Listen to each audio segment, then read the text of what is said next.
In this video, I'm going to show you how to apply drop shadows like this to any elements in Canva. As you can see, I have 4 different types of elements in my design. This is a graphic, next to it is a photo, this camera is a 3D item or asset, and this one is a basic shape. The steps to add and adjust drop shadow on these elements are almost the same, but they are in different options.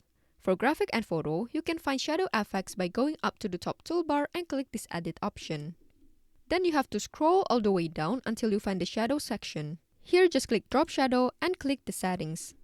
After that, you can use these sliders or type some specific numbers into these columns to adjust the blur amount, angle, distance, and intensity. Then if you want to change the shadow color, just click this color option.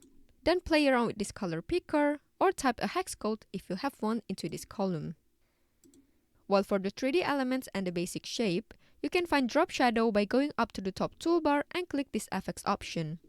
From here, you can easily find the drop shadow. Just click it, and then you can adjust the direction, offset, blur, and transparency by using the sliders or typing some specific numbers into these columns.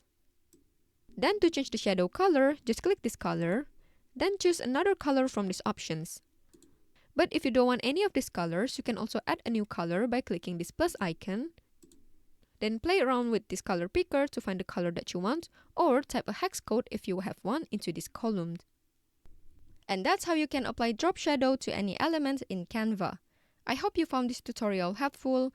Please let me know if you have any questions in the comment section below, and I will try my best to help you out.